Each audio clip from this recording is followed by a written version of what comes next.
Hello guys, welcome to Prayas. My name is Aditya and welcome to our regular 7 PM discussion of MPSC descriptive answer writing module. Guys, week 3 सुरू आहे आपला. week 3 च्या आपण आता मिडलवर आलेलो आहोत.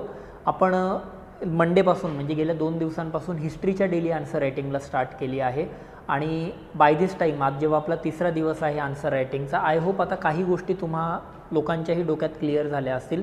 ते म्हणजे की हिस्ट्रीमध्ये क्वेश्चन्सची डिमांड काय असते, हिस्ट्रीची स्टार्ट कशी करायला पाहिजे, हिस्ट्रीच्या मेन बॉडीमध्ये काय गोष्टी टाकायच्या आणि हिस्ट्रीचे कन्क्लुजन्स कसे लिहायचे. ज्यांनी अगोदरचे सेशन्स पाहिले नसतील तर कृपया ते सेशन्स आपल्या डिस्क्रिप्शन बॉक्समध्ये जाऊन पाहून घ्या, म्हणजे तुम्हाला एक बेसिक आयडिया येईल. आज आपला तिसरा दिवस आहे आणि आज आपण जेव्हा तिसरा दिवस बघतोय, आजचा सिलेबसचा टॉपिक थोडा हेवी होता. हेवी आणि किचकट का बरं? कारण 2-3 गोष्टींनी. पहिलं म्हणजे की आपण आज मौर्य हिस्ट्री, गुप्त आणि गुप्तांनंतरचा इतिहास आणि सर्वात शेवटचा म्हणजे दक्षिण भारताचा इतिहास असे टॉपिक्स यामध्ये कव्हर केले होते. यामध्ये जेव्हा तुम्ही बघाल तर यामधला जो आजचा टार्गेट आहे ते मोस्टली थेरॉटिकल आहेत. थेरॉटिकल आणि बल्की पण खूप जातात हे टार्गेट्स.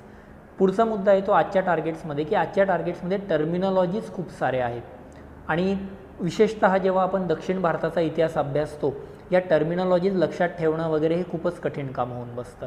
तर माझं सजेशन आजच्या टार्गेट्सबद्दल हे असेल की आजचं जेव्हा तुम्ही अभ्यास करत असाल तर याच्यासोबतच एक छोटीशी नोटबुक कॅरी करा जी तुम्हाला प्री आणि त्याच्या पुढे पण कामात येईल.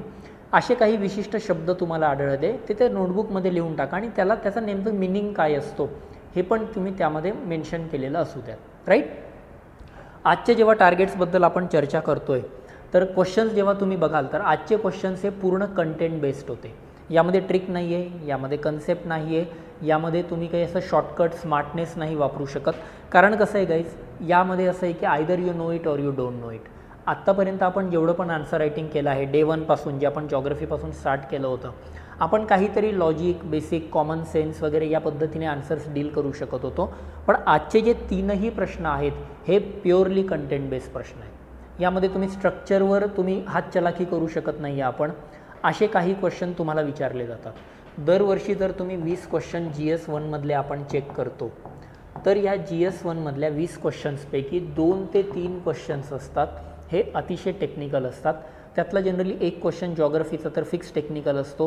हिस्ट्रीमधला पण आर्ट आणि कल्चरचा एक प्रश्न फिक्स टेक्निकल असतो आणि मग बाकी व्हॅरी करतात ते सोसायटीमध्ये का जॉग्रफीमध्ये का हिस्ट्रीचं वेटेज वाढवायचं टेक्निकल क्वेश्चनचं.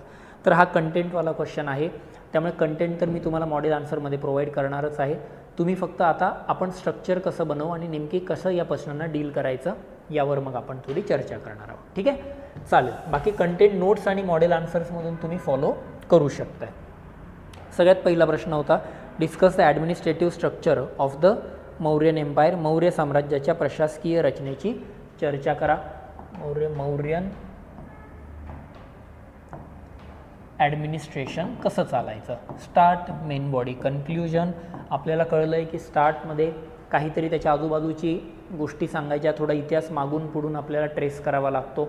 मग आपण असं सांगू शकतो मौर्य साम्राज्यामधलं प्रशासन हे त्या अगोदर झालेल्या वैदिक प्रशासनापेक्षा मूलतः भिन्न होतं. कारण वैदिक आणि वेदोत्तर प्रशासनामध्ये राजाची संकल्पना ही तेवढी ताकदवान नव्हती जी मौर्य साम्राज्यामध्ये ही अतिशय पॉवरफुल झालेली आहे. का बरं झालं हे? जेव्हा आपण वैदिक कालखंडामध्ये, कालच मी तुम्हाला सांगितलं बघा, राजा असेल तर राजाला राज्य लागतं, राज्य असेल तर त्यासाठी पैसा लागतो. वैदिक कालखंडामध्ये तेवढा पैसा नव्हता, तेवढं राज्य मोठे नव्हते. महाजनपदांच्या काळात पण छोटे छोटे राज्य होते. पण मौर्य साम्राज्यामध्ये झालं काय की तुमच्या साम्राज्याचा विस्तार काबूल, कंदाहारपासून तर इकडे बंगालपर्यंत, उत्तरेत काश्मीरपासून तर दक्षिणेस कावेरी नदीपर्यंत पसरला होता. आणि एवढं मोठं साम्राज्य चालवायचं म्हणजे तुम्हाला पैसा लागतो आणि त्यासाठी ॲडमिनिस्ट्रेशन लागतं. म्हणजे गरज ही शोधाची जननी आहे. Necessity is the mother of invention असं जेव्हा आपण म्हणतो, म्हणजे साम्राज्याची गरज होती म्हणून मग प्रशासनाचा उदय झाला आहे, हे मी स्टार्टमध्ये सांगेन. येतं लक्षात, बेसिक लक्षात ठेवायचं. आणि मग मेन बॉडीमध्ये यांचं ॲडमिनिस्ट्रेशन कसं होतं. आणि ॲडमिनिस्ट्रेशन सांगत असताना मी तुम्हाला म्हणेल गाईज की 3 याच्यामध्ये डिव्हाइड करावं लागतं. एक येतं तुमचं ज्युडिशियरी, की यांचं न्यायदान वगैरे कशा पद्धतीने चालायचं. दुसरं येतं यांचं मिलिटरी सिस्टीम, की यांचं सैन्यदळ कसं काम करायचं. आणि मग शेवटचं येतं आपलं कोर ॲडमिनिस्ट्रेशन. ॲडमिनिस्ट्रेशन म्हणजे मग राजा कसा काम करायचा, राजा. आणि दुसरा पार्ट येतो ते म्हणजे याचे प्रोव्हिन्सेस, याची वेगवेगळी छोटी छोटी राज्य होती, ती राज्य कशी काम करायची हे आपल्याला डिटेलमध्ये सांगायचं आहे. यामध्ये आपण काहीच दुसरं करू शकत नाही. यात guys either you know it or you don't know it, यामध्ये असा तिसरा सुवर्णमध्ये मला तरी काही सापडत नाही.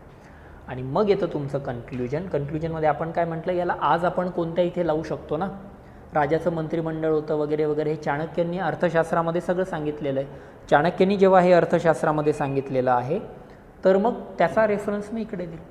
मौर्यन प्रशासनाचा पाया हा अर्थशास्त्रामध्ये दिसून येतो आणि येथे ज्या पद्धतीनेच राज्य चालवले जायचे त्यामधल्या बऱ्याचशा गोष्टी आपण आजही प्रशासनामध्ये वापरू शकतो. जसं की यांनी सांगितलं चाणक्यांनी की राजा कसा असला पाहिजे, बरोबर, राजा शूर असला पाहिजे, राजा प्रामाणिक असला पाहिजे, बरोबर, राजा स्पष्ट वक्ता असला पाहिजे, हे चाणक्याने सांगितलं. हे तुम्ही आज प्रशासनात वापरू शकताय, बरोबर.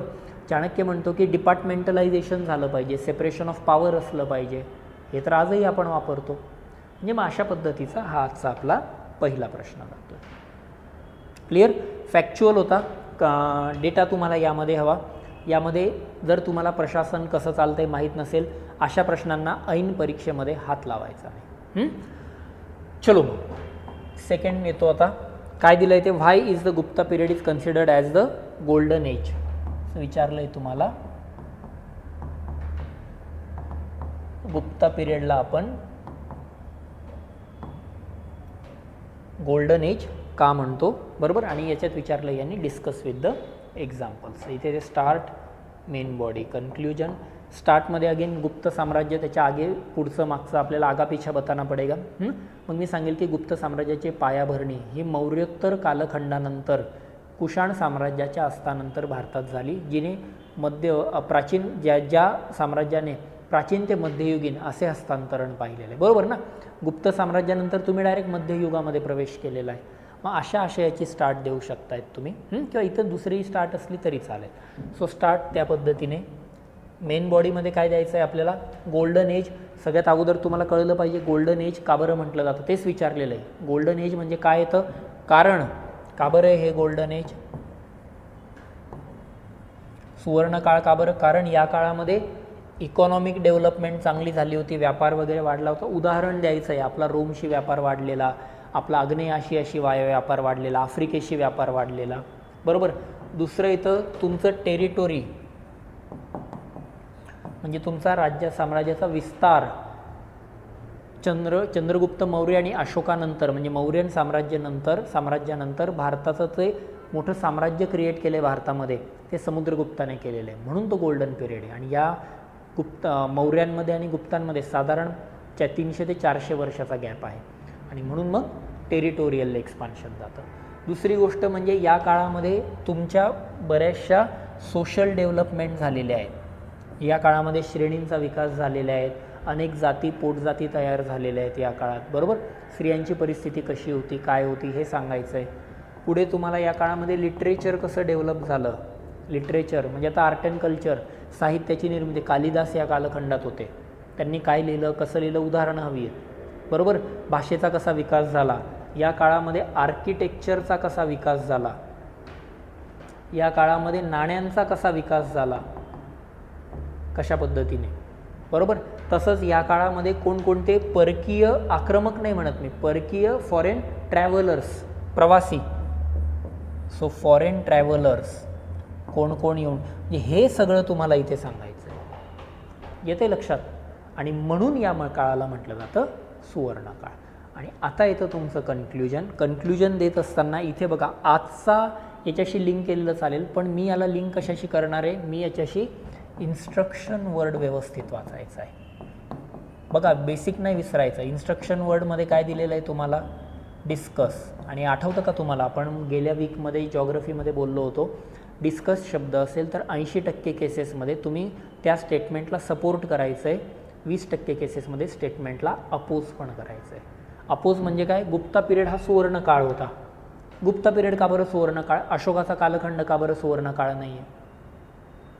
अशोकाने पण सेम केलं आहे ना, धम्म वगैरे ह्या सर्व पॉलिसीज, ट्रेड वगैरे वाढला आहे. अकबराचा कालखंड तो पण सुवर्ण काळ होता. कृष्णदेवराय या कालखंडात तो पण एक सुवर्ण काळ होता. म्हणजे मग कन्क्ल्युजन मी तसं देईल, ब्लाइंडली मी क्वेश्चनला फॉलो नाही करत आहे असा अर्थ निघतो याचा.